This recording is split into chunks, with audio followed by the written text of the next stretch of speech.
Hoy es más fácil predecir el clima, pero el desafío sigue siendo enfrentar la tormenta. Podés capacitarte a distancia, aunque para la práctica hay que estar ahí. Tenés más tecnología para cosechar, pero el desafío siempre será tener una buena cosecha. Si bien algunas cosas parecen más sencillas que antes, el desafío es el mismo de siempre. Volkswagen. En Agrefert somos campo igual que vos. Y desde que establecimos nuestra misión en 1999 de contribuir a producir más y mejores alimentos, trabajamos incansablemente para darte el apoyo que necesitas. Desde este predio ubicado en Comirsa San Nicolás, despachamos commodities y formulamos nuestras líneas nitrogenadas líquidas Surco, Surcomax y las mezclas sólidas Chacarero con la sinergia perfecta entre nitrógeno, azufre, zinc y calcio. Nuestro equipo de ventas te asesorará para que encuentres el fertilizante ideal para nutrir tus cultivos. Con Agrefert, tu campo rinde más.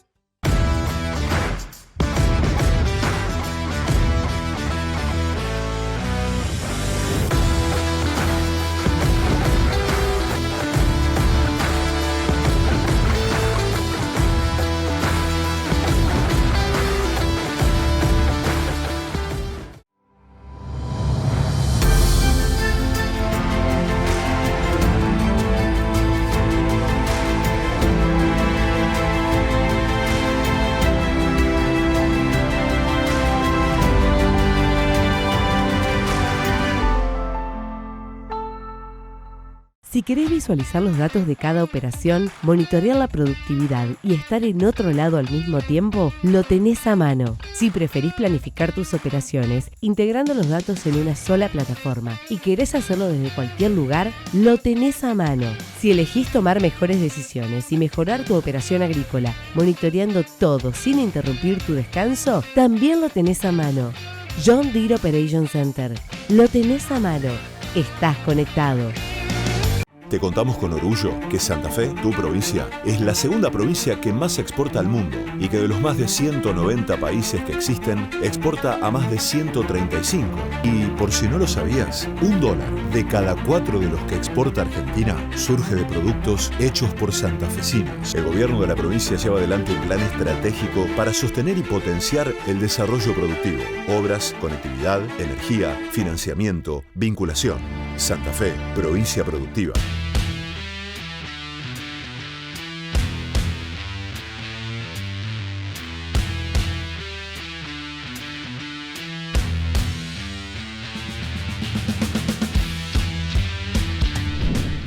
Bienvenidos, esto es Agenda. Recién nos encontramos día viernes, cerrando la semana, hablando de temas técnicos. En este caso estuvimos hablando a lo largo de toda la semana sobre enfermedades en maíz. Hoy vamos a estar hablando de maíz tardío. Antes de adelantarles qué es lo que vamos a ver en el día, queremos agradecer a la Bolsa de Comercio de Rosario, que es donde hacemos esta hermosa transmisión, y a las empresas que nos acompañan y están con nosotros todos los días de Agenda. Banco Galicia, Volkswagen, Agrefert, Provincia de Santa Fe, Metalfor, Telecom. Hoy nos acompañan Helm, KWS y John Deere, y los medios Agrositio, Infocampo y Plataforma Chacra. Chicos, ¿qué vamos a escuchar hoy? Que ya les dije un poco que vamos a hablar de maíz tardío. Vamos a estar escuchando más precisamente una charla de nuestro congreso de APRESID, que les recordamos que está todo el material cargado, pero vamos a escuchar más precisamente a Santiago Álvarez Prado, que es del CONICET de aquí de Argentina, y él va a hablar y va a presentar un poco los resultados que tiene la red de maíz tardío, que tiene más de 10 años dentro de APRESID, y justamente qué factores son claves a tener en cuenta que influyen en el rendimiento de nuestro maíz tardío. Así que no se pueden perder a Santiago Álvarez Prado. Vamos a escuchar a ver qué nos dice. Adelante. La idea de... Ahí está. Los objetivos de la charla es evaluar el comportamiento productivo de distintos híbridos de maíz que se sembraron en fechas tardías en la zona núcleo expandida en esta última campaña, repasar un poco las distintas subzonas y cómo fue el comportamiento de esos híbridos. Vamos a mostrar algún experimento que se hizo con fungicidas. Este año creo que se evaluaron en 2 localidades. Tenemos datos de una localidad por ahora, así que bueno, vamos a ver un poco cómo estuvo eso, y al final nos hacemos esta pregunta: si podemos mejorar el manejo del maíz tardío.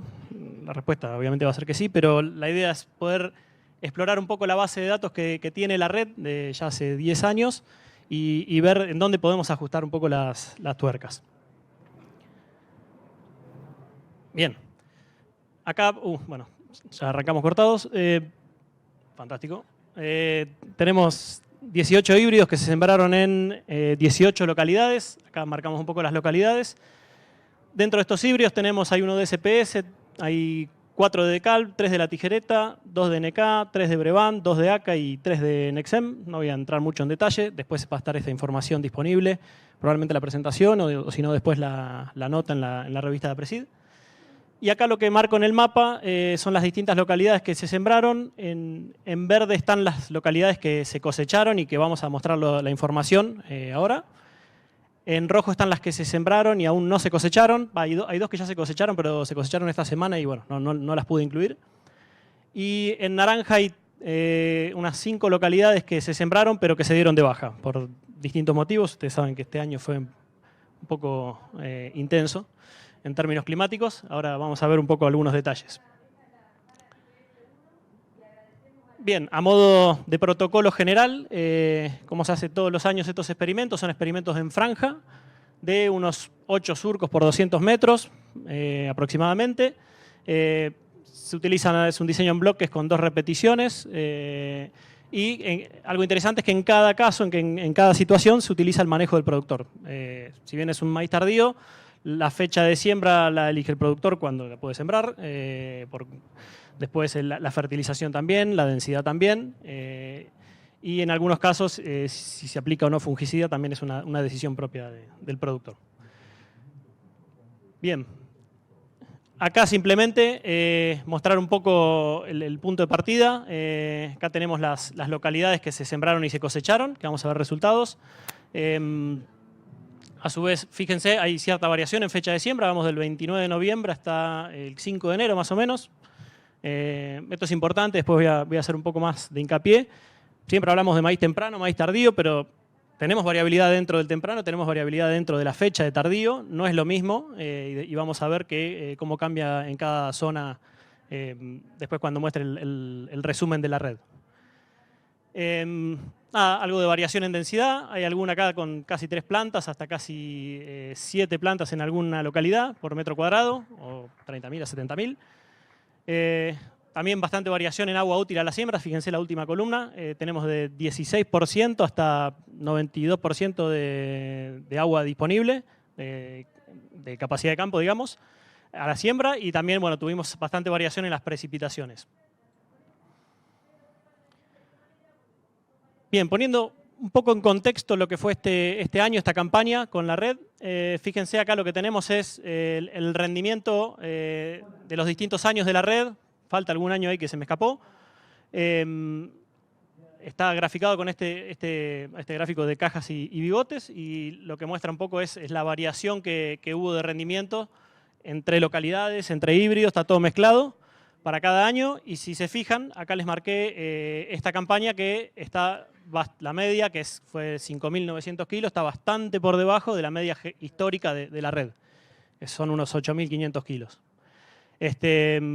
Y de hecho, si nos ponemos más finos, fue el peor año de la red, si se quiere, en términos de rendimiento. Esto simplemente a modo de machete. Tengan en cuenta que las distintas localidades se distribuyen en distintas subzonas. Tenemos Buenos Aires Centro, Buenos Aires Norte, Sur de Santa Fe, Córdoba Sur, Córdoba Centro Norte y, bueno, este me quedó viejo, este es Litoral, no es más Entre Ríos.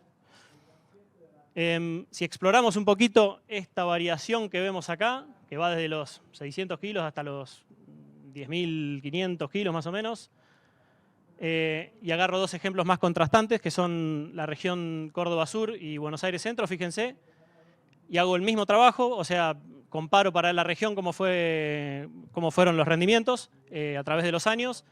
Fíjense, Córdoba Sur está por arriba de la media, tiene cierta variación, obviamente, y Buenos Aires Centro fue el peor año lejos para esta región. Entonces, tratando de entender un poquito qué fue lo que pasó en cada subregión o en cada localidad. Hay algunas subregiones que no están muy bien caracterizadas al día de hoy porque tenemos una localidad cosechada. En este caso hay 4 en Buenos Aires Centro. Fíjense, acá le doy dos ejemplos. Teníamos 25 de mayo, Trenquelauquen, 9 de julio y Bolívar. Acá les muestro ejemplo para dos localidades, 25 de mayo y Trenquelauquen. Lo que vemos en el gráfico es, en negro, las dos líneas negras son la evolución de la temperatura máxima por arriba y la mínima acá abajo, promedio, históricas, para esas zonas. Y en rojo y azul tenemos la temperatura máxima y la mínima de este año. ¿Está bien? Línea punteada, tenemos 3 grados, por debajo de acá decimos que es una helada agrometeorológica, y acá tenemos 35 grados, es esta línea punteada, que lo que indica es que podría haber por arriba de 35, uno puede considerar golpes de calor. En resumen, lo que se ve en estas dos, o en las 4 localidades de esta zona, es que tuvimos temperaturas por arriba de los 35 grados a inicios de febrero. En el medio tuvimos un día que fue el 18 de febrero, se lo deben acordar porque cayó una helada en casi todos lados. Y después tuvimos varios días con temperaturas muy altas, seguido de esa helada. ¿Está bien? Y eso ocurrió en todas las localidades por igual, cuando uno se pone a mirar en detalle. En cuanto a las precipitaciones, fíjense, o el agua que tuvo el cultivo, en el caso del 25 de mayo partimos con 113 milímetros, 50% de agua útil, y durante el ciclo tuvimos unos 290 milímetros. En el caso de Trenquelauquen, bastante más magro el resultado, partimos con 20 milímetros y llovieron unos 220 milímetros. ¿Para qué les muestro esto? Básicamente para hacer una especie de resumen de la zona donde lo que tuvimos fueron altas temperaturas. Piensen que en este momento, dependiendo de la localidad, puede ser que nos agarró en pleno periodo crítico cuando se está determinando el número de granos o saliendo de ese periodo crítico cuando se están llenando los granos. ¿Está bien? Con lo cual, estos eventos no fueron menores, no son poca cosa porque lo que van a hacer es pegarle directo al rendimiento. Entonces tuvimos altas temperaturas, tuvimos un día con helada y en general tuvimos bajo porcentaje de agua a la siembra, menos de 60%. Cuando miramos cómo le fue a esa zona en términos de rendimiento ya directamente, fíjense, acá tenemos los híbridos que están ordenados por rendimiento en un análisis conjunto de la zona. Este es el rendimiento promedio de la zona y después el rendimiento de cada localidad por separado, ¿no? Si miramos, en promedio tuvimos unos 5.500 kilos para la zona, con variaciones entre 7.400 para 9 de julio a 3.500 para Bolívar. Obviamente, la mayor parte del rendimiento la explica el sitio, variaciones en la localidad donde sembramos. Vimos que había diferencias en fecha de siembra, en nitrógeno, en densidad, en cantidad de agua. Y si vemos esto, que es lo que se suele ver, pero que llama la atención, cuando miramos el genotipo tenemos 1% de la variación en rendimiento, la explica la elección del genotipo. Sin embargo, y esto es importante, cuando nos metemos en cada localidad por separado, elegir un genotipo me representa entre 2.500 y 3.900 kilos, según la localidad en este caso. 3.900 creo que es la diferencia para 25 de mayo entre el híbrido que más rindió y el que menos rindió. Y la de 2.500 creo que no sé si no es la de Bolívar. Con lo cual, está bien, uno ve 1%, pero no hay que asustarse, son un montón de kilos. La elección de genotipo es muy importante. ¿Qué pasó con la humedad? A cosecha. Algo que no les dije, en rojo están los ganadores tanto de rendimiento como de humedad, pero eso si quieren después lo pueden ver en detalle y comparar. No me quiero detener mucho en estos rankings. Respecto a humedad, fíjense, en promedio se cosecharon con casi 17% de humedad. Quien tiró el promedio para abajo fue 9 de julio, que se cosechó entre 20 y 25%, y el resto de las localidades con 17, 15 o 14%, 14,4%. Y, de nuevo, la elección del genotipo, que acá parece ser algo menor, cuando miramos, podemos llegar a cosecha con entre un 2,2 y un 6% menos de humedad. ¿Está bien? Después hay que ver la combinación de cuál es el híbrido que más rinde con el que mejor se seca, ¿no? Eso no lo estoy poniendo acá. Eso para Buenos Aires Centro. Bien, ahora si miramos Córdoba Sur, que la figura era otra, teníamos un rendimiento por arriba de la media histórica. Fíjense, tenemos un patrón muy similar, este gráfico es igual al anterior de temperatura. En negro tenemos las máximas y mínimas promedio históricas y en rojo y en azul la máxima y mínima del año. Nada, algo que llama la atención, si quiere, la Boulage, las históricas promedio llegan a 35 y en algunos casos pasan, pero más allá de eso, este año presentó mayores temperaturas respecto a la media. Y, de nuevo, si miramos qué pasó en los distintos días del ciclo, vamos a ver días con altas temperaturas, un día con helada y, de nuevo, días con altas temperaturas después de esa helada. Igual en todas las localidades.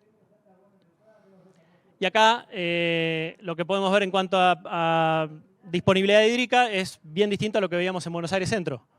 En este caso partimos con bastante más agua a la siembra, fíjense acá 180 milímetros en Adelia María y en la Boulage 60 milímetros. Y durante el ciclo unos 390, 250 milímetros dependiendo de la zona. Con lo cual acá el resumen es bastante parecido, nada más que partimos con un poco más de agua a la siembra, lo cual es bastante importante y más por cómo se dio este año. Mismo análisis. Acá tenemos, fíjense, cuando miramos los rendimientos conjuntos hay bastante menos variabilidad, por eso tenemos un montón de híbridos ganadores, más de la mitad de hecho, y elegir un híbrido, o sea, hay mucha variabilidad entre las dos localidades, si vemos, ¿no? Una rindió 9.800 kilos, la otra 4.900, casi el doble. Y obviamente por eso el sitio está explicando casi todo. Pero de nuevo, cuando miramos cuánto me representa elegir bien un genotipo, va entre 2.000 y 2.500 kilos. ¿Está bien? Incluso para ambientes de, fíjense, de 4.900 kilos de promedio.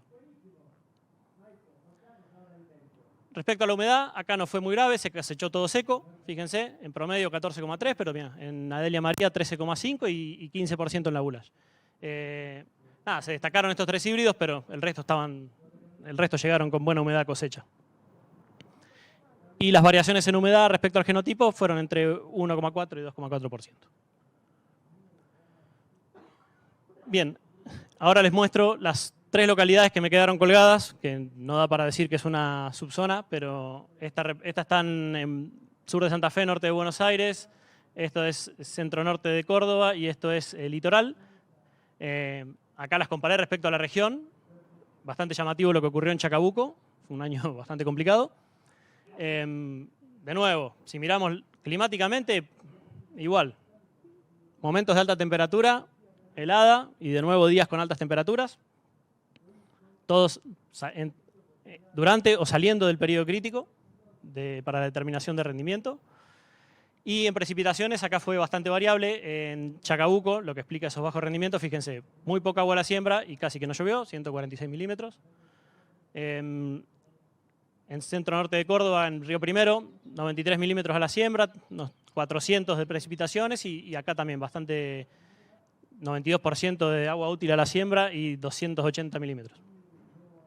El que llama la atención bastante fue este y bueno, pero está claro qué pasó.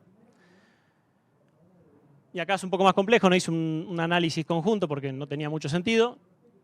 Y les puse en cada caso el rendimiento y la humedad para cada localidad y en rojo los ganadores, si se quiere, los que más rindieron y los más secos. Acá es más fácil hacer las combinaciones de cuál fue el híbrido a elegir.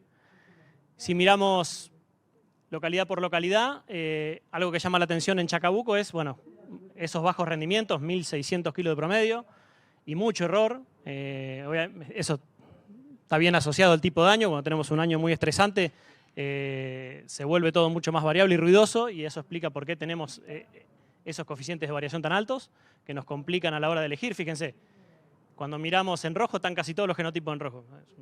Da lo mismo elegir uno u otro, parecería. Aunque esa diferencia termina siendo de 1.100 kilos. Tampoco es tan insignificante. En el caso de Río Primero, esa diferencia de elegir bien un genotipo me representa 1.300 kilos y en Videla 3.700 kilos. Este fue lejos el que más diferencias mostró. Bien, y acá, nada, la idea es mostrar un análisis con todas las localidades por separado, ya saliendo de las subzonas, para que vean cómo fue el año. De nuevo, lo que les decía hoy, entre 600 y 1.800 kilos en total, la variación que tuvimos en rendimientos, y entre 13 y 25% de humedad. De nuevo, el que se escapó en la humedad fue el 9 de julio, que se cosechó más húmedo. Bueno, Chacabuco también se cosechó bastante húmedo, aunque le fue bastante mal, y el resto llegaron bastante secos dentro de todo a madurez comercial. A cosecha, perdón. Mismo, si hacemos un análisis conjunto de todas las localidades y hacemos un ranking general, acá tenemos de nuevo los ganadores en rendimiento y en humedad. Y en promedio, acá la cosa se achica bastante cuando vemos cuánto gano por elegir bien un genotipo. Acá hablamos de 1.200 kilos, pero recuerden que recién veíamos en localidades determinadas que íbamos de 1.100 a 3.700 kilos. ¿Está bien? Entonces, si bien está bueno ver el ranking general, cada situación puntual es muy importante. Y obviamente, que es algo, bueno, es bastante lógico por el año que tuvimos, una tercera línea consecutiva, muy seca, muy fuerte, que los rendimientos en un maíz tardío estén explicados por el agua disponible. Normalmente, cuando pensamos en un maíz tardío, tratamos de aislarnos, o pensamos que nos aislamos un poco de esa gran demanda atmosférica y de la disponibilidad de agua, que deja de ser un problema. Pero bueno, nos encontramos con este año que no, que este año fue totalmente dependiente del agua disponible que tuvo el cultivo. Fíjense que se ajusta, el agua explica el 70% de los rendimientos.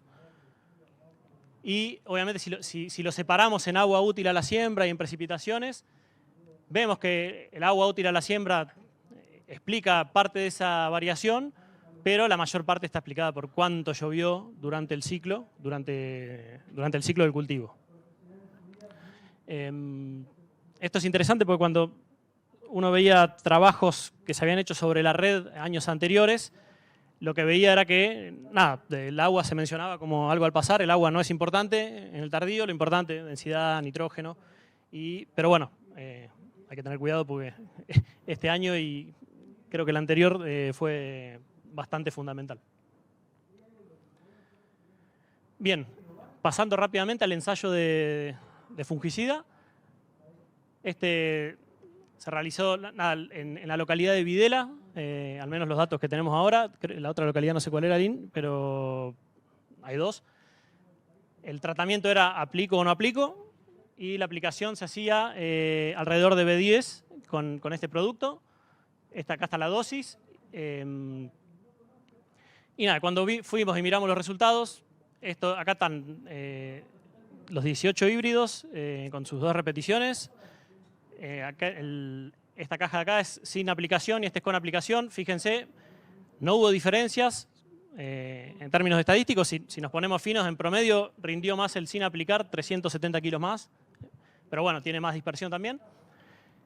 Y acá a la derecha lo que quise ver era cuál era el efecto de aplicar o no aplicar un fungicida en cada genotipo. A ver si por casualidad había algún genotipo que convenía aplicar y nos lo estábamos perdiendo con este análisis.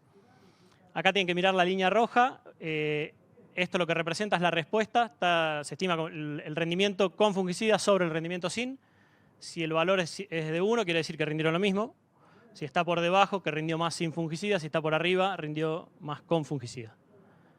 Lo que vemos es que estuvieron todos muy cerca del 1 o fueron valores negativos, si se quiere, o por debajo de 1, no negativos. Y hay unos pocos que estuvieron por arriba, pero si uno mira la dispersión de los puntos, podría pensar que es lo mismo que nada. La conclusión, en definitiva, este año, por lo menos para esta localidad, no conviene aplicar fungicida. Y esto es importante, ahora después voy a retomar el tema y por qué hago hincapié en esto. Bien, un breve resumen de la campaña 22-23. Lo que veíamos es que el ambiente, lo que vimos para todas las localidades sin diferencias ninguna, que tuvimos eventos de alta temperatura, tuvimos una helada y después tuvimos de nuevo eventos de alta temperatura por varios días. En general, esto es algo que no lo tenemos muy bien determinado el momento de floración, pero por lo que hablamos con los distintos ensayistas fue saliendo del periodo crítico o en un momento bastante delicado. Esperábamos un efecto más fuerte, pero nos encontramos con que el efecto más fuerte fue del agua, más que de la temperatura. Que la elección del genotipo me representa entre 1.600 y 3.900 kilos por hectárea. con lo cual nada, no es para nada despreciable esto. Hay que tenerlo en cuenta y por eso, bueno, por eso cada año también se presentan un poco estos resultados. Y las variaciones en humedad cosecha fueron del genotipo que se cosechó más seco al más húmedo, entre 1,4 y 6%. Y por último, bueno, en fungicida no observamos respuestas positivas a la aplicación de este producto en esa localidad. Bien, eso tenía que ver con un repaso de qué pasó en la campaña y cómo fueron los rendimientos, la humedad cosecha y los fungicidas. Pero algo que nos preguntábamos con Lina es, bueno, más allá de cada año repetir estos ensayos comparativos de rendimiento que sirven y mucho, vimos entre 1.600 y 3.900 kilos de diferencia entre híbridos, que no es menor. Esa información es importante, pero dijimos que ¿qué otra cosa le podemos sacar a esta base que tiene ya 10, 11 años? Tiene un montón de información, tiene manejo de productor. Entonces, ¿qué otra cosa podemos sacar? ¿Podemos mejorar el manejo de maíz tardío? Y que esto no se entienda como que pensamos que lo están manejando mal, sino que pensamos que tal vez es posible poder ajustar algunas tuercas y tratar de mejorar al menos un poco más. O no, capaz que están haciendo todo perfectamente. Eso es parte de la pregunta. Y para eso lo que hicimos es juntar, esto lo juntó Andy en realidad, Matías, no fui yo ni Lina, todos los ensayos que estuvo haciendo APRESID de la red de maíz. Fíjense, son 11 años, son unos 77 sitios. De comparativos de rendimiento tenemos 111 entre año con sitio. De fungicidas hay unos 26 experimentos, de fertilización unos 50 y de densidad hay unos 10 experimentos. Y fíjense, están bastante repartidos en las subzonas que veíamos hoy, está bastante bien representado. Y obviamente lo que les decía, tenemos información de rendimiento, de humedad, de manejo, de suelos, obviamente los nutrientes a la siembra, el agua a la siembra, precipitaciones y estamos pensando en agregar algunas otras cosas como temperatura y algunas otras variables ambientales que nos ayuden a entender un poco las interacciones que hay entre manejo y ambiente. Bien, cuando miramos un poco las variaciones que tenemos en rendimiento en esta base, fíjense, es bastante grande, va desde los 600 kilos, Chacabuco este año, hasta unos 15.000 kilos más o menos en 2019. Y de nuevo, promedio 8.500 kilos, pero tenemos una variación infernal para explorar. Lo primero que nos planteamos y que hoy les hice un comentario era, estamos hablando de maíz tardío, fantástico, pero algo que ocurre es que no es que se siembra siempre la segunda quincena de diciembre. Fíjense, acá lo discriminamos por subzona y vemos que hay variaciones. Por ejemplo, Buenos Aires Centro va del 18 de noviembre hasta el 31 de diciembre. En sur de Santa Fe, norte de Buenos Aires, del 27 de noviembre al 5 de enero, un montón. Mismo acá, de diciembre-enero, diciembre-enero, diciembre-enero. ¿Y qué pasa? Lo que hicimos, algo muy simple, es correlacionar el rendimiento de todos esos híbridos que se testean cada año en función de la fecha de siembra. Obviamente siempre hay escopetazos de puntos, pero algo ¿qué información nos da esto? Bueno, si uno ajusta un percentil 95, un percentil 5, percentil 95 entendido como los máximos rendimientos que puedo obtener en cada zona, la línea roja, y el percentil 5 los pisos de rendimiento, o algo muy parecido a los pisos de rendimiento que puedo obtener en cada zona. Lo primero que vemos es que no toda la fecha de siembra nos da igual. No es lo mismo sembrar en esta zona, acá fines de noviembre, principio de diciembre, que en fines de diciembre. O acá tenemos, parece como una respuesta de óptimo. Después, litoral es un poco más curiosa la cosa, pero no importa. Nos da una idea de que no es lo mismo sembrar en cualquier fecha de siembra y que esa elección varía bastante con la subzona, o bueno, si nos ponemos más finos y por localidad, o si vamos achicando las zonas, seguro también podamos ver que el óptimo, si se quiere, o la fecha de siembra que nos puede dar los máximos rendimientos, no es la misma. Obviamente, uno puede elegir la fecha de siembra que te da los máximos rendimientos, pero te puede ir mal, ¿no? Hoy veíamos un año seco, vos sembraste la fecha que dice acá, la mejor, pero después tenés un año seco y te va a ir mal, probablemente. O te equivocaste con la densidad o con el nitrógeno y la densidad. Bueno, hay varios factores. O elegiste mal el genotipo. Hasta 4.000 kilos veíamos hoy casi, 3.700. Estoy inflando un poco. Entonces, no cualquier fecha de siembra nos da lo mismo dentro de un maíz tardío.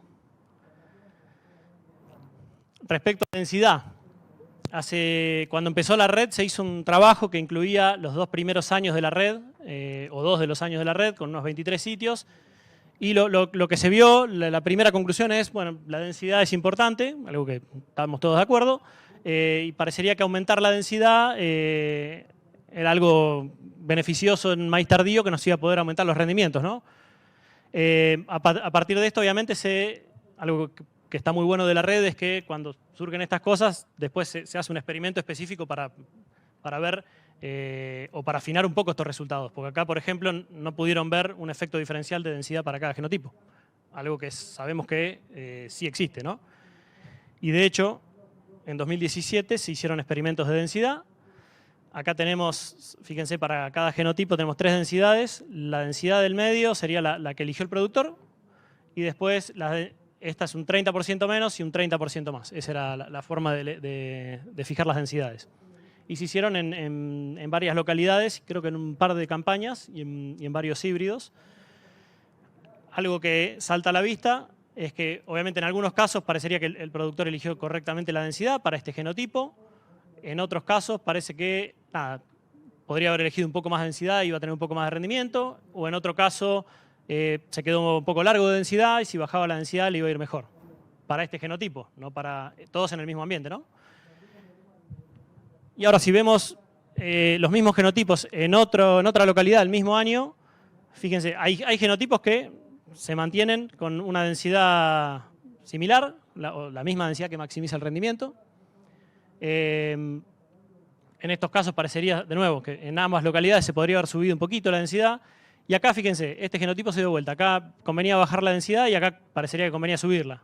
Hay variación, no digo que no, pero esta mañana Fernando Ross también mostraba que con experimentos de densidad en el sur parecían respuestas planchadas en algunos casos, que tiene que ver con distinta plasticidad reproductiva de los híbridos. Entonces, bueno, acá lo que vemos es que no todos los híbridos son iguales, algunos andan mejor con menos densidad, otros con más densidad, con lo cual, bueno, este también es una tuerca a ajustar tal vez, pero obviamente varía con el ambiente, esa es la parte más complicada. Entonces, es importante tratar de combinar esta información con la información ambiental que se junta en la red y tal vez algo más de información que, como mostraba hoy, cómo fue el año con temperaturas y otro tipo de variables. En cuanto al nitrógeno, ¿qué vimos en la red o en la base de datos de la red? Este es un trabajo de Tomás Collos del 2018, donde lo que hicieron fue probar distintas dosis de nitrógeno en distintas localidades para distintos híbridos. Y acá muestra un poco todas las curvas de rendimiento en función del nitrógeno aplicado. Yo lo que hice fue tomarme el trabajo de ir a los ensayos comparativos de rendimiento que se hicieron en esas localidades y en esos años y ver cuál era la dosis que había aplicado el productor en esos experimentos y compararlo con esto. Lo que marqué en la línea punteada es la dosis del productor. Fíjense, en azul o celeste es una dosis que parecería que maximizó el rendimiento y en rojo parecería una dosis que o se quedó corta o podría haber aumentado un poco más para aumentar su rendimiento, ¿no? Obviamente, algo interesante acá, fíjense, esta es la misma localidad en 2 años distintos. Y tenemos 2 curvas de respuesta diferentes. Con lo cual, nada, de nuevo, el ambiente vuelve a jugar acá. Porque, insisto, es importante no solo juntar los datos de rendimiento de la red, sino también juntar datos ambientales, para poder entender qué pasó cada año. Hay variabilidad no solo entre sitios, sino también dentro de un sitio entre años, que es bastante importante. En resumen de esto, 5 de los 13 casos que encontré la dosis del productor se quedaron cortos de nitrógeno, podemos decir. Son un 38% de los casos, o sea, la mayoría usó una dosis correcta, pero parecería que acá hay lugar como para ajustar una tuerca también. Y esto, nada, un comentario que también en maíz tardío se asumen muchas cosas, ¿no? Hoy decía, maíz tardío, el agua no es un problema. vimos que este año sí. En maíz tardío tengo más nitrógeno disponible porque hay más temperatura, mineralización, lo que fuere. Bueno, me puedo quedar corto de nitrógeno también. Depende del caso, ¿no? La mayoría lo ajusta bien, pero hay algunos casos donde todavía se puede ajustar. Bien, y esto, el último, que es un trabajo de Andrés Madías de respuesta a fungicida. Acá están algunas de las localidades que utilizó para donde hicieron experimentos con y sin fungicida. Y acá lo que muestra, muestro solo algunas figuras, ¿no? Pero la respuesta al fungicida en las distintas localidades, fíjense, van desde 0 kilos por hectárea hasta casi 1.200 kilos por hectárea, aplicar fungicida. Y algo que vieron, interesante, con cierta dispersión, pero que vale la pena tenerlo en cuenta, es que esa respuesta tenía que ver con la temperatura media que había entre siembra y B14. Mayores temperaturas parecería que iba a tener más incidencia de enfermedad, entonces aplicar un fungicida va a tener sentido. Piensen que un maíz tardío normalmente está en peores condiciones durante el llenado. Entonces, si yo encima le saco fuente por una enfermedad que está reduciendo el área foliar de algún modo, lo que va a ocurrir es que puedo llegar a penalizar el número de granos si me agarra temprano en el periodo crítico o incluso el peso de grano. Con lo cual, aplicar fungicida, eso explica un poco por qué la aplicación de fungicida tiene esta respuesta.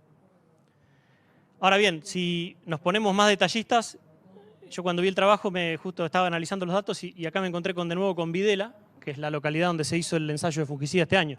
Fíjense, 1.100 kilos. Entonces fui y los comparé. Videla 2021, que es este, contra Videla 2223, que es el que le mostré hoy.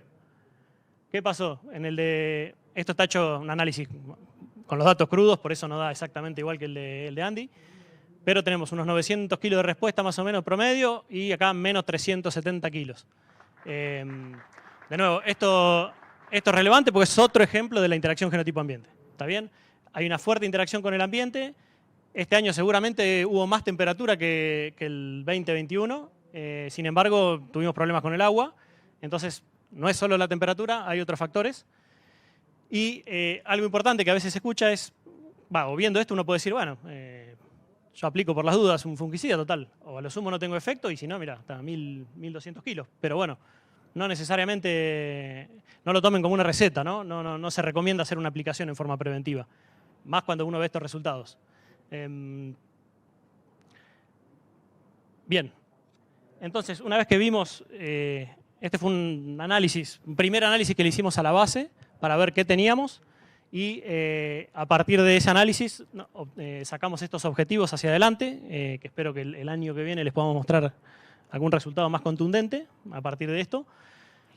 Y el objetivo que tenemos es tratar de optimizar el manejo del cultivo de maíz tardío en las diferentes subzonas y para eso queremos identificar variables de manejo, que un poco ya las identificamos, y ambientales de mayor influencia sobre el rendimiento en esta zona y cuantificar la respuesta del rendimiento ante variaciones en las variables ambientales.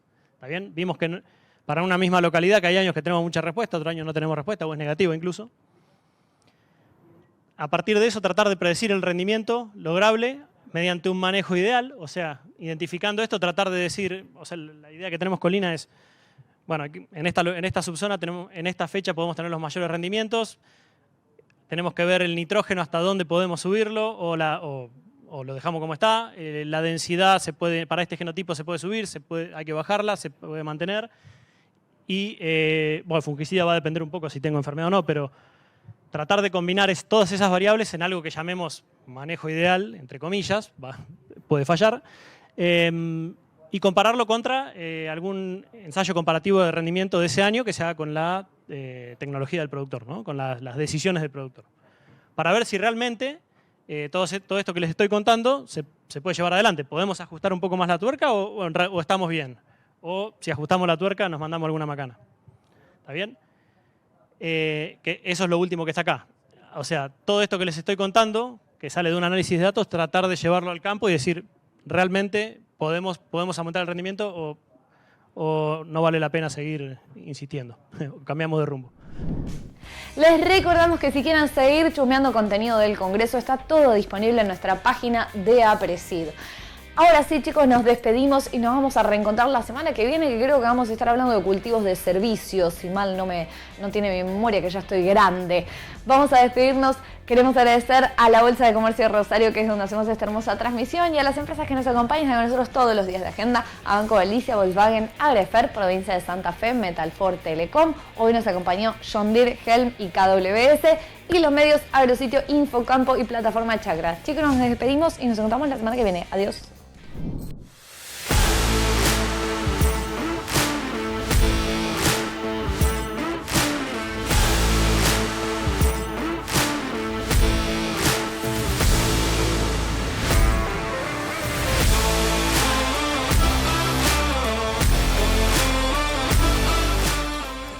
Hoy es más fácil predecir el clima, pero el desafío sigue siendo enfrentar la tormenta. Podés capacitarte a distancia, aunque para la práctica hay que estar ahí. Tenés más tecnología para cosechar, pero el desafío siempre será tener una buena cosecha. Si bien algunas cosas parecen más sencillas que antes, el desafío es el mismo de siempre. Volkswagen. En Agrefert somos campo igual que vos. Y desde que establecimos nuestra misión en 1999 de contribuir a producir más y mejores alimentos, trabajamos incansablemente para darte el apoyo que necesitas. Desde este predio ubicado en Comirsa San Nicolás, despachamos commodities y formulamos nuestras líneas nitrogenadas líquidas Surco, Surcomax y las mezclas sólidas Chacarero, con la sinergia perfecta entre nitrógeno, azufre, zinc y calcio. Nuestro equipo de ventas te asesorará para que encuentres el fertilizante ideal para nutrir tus cultivos. Con Agrefert, tu campo rinde más.